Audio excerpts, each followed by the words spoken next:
Yeah, what I'm seeing a lot more of now is just in the last few years, the marketing team sort of struggling to define how, their role in this Mm-hmm. and bring more leads forward, not just sort of blast everything out and actually do some ROI analysis. So, in a perfect world, everybody would like to be able to track from a lead.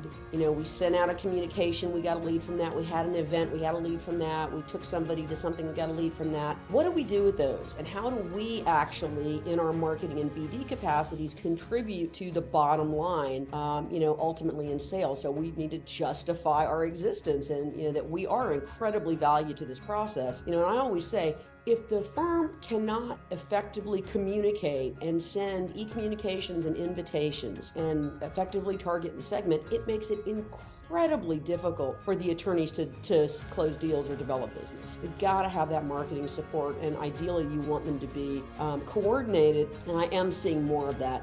Marketing is now pushing the tracking of the events in the ROI, trying to track leads in what we call a pipeline from start to ideally finish and even beyond finish. So, we had a lead, it became a client, and how much work are we going to get now? And can we track the work we're getting now and how much that's worth back to what we spent to acquire the client to begin with? And we're just early days on this.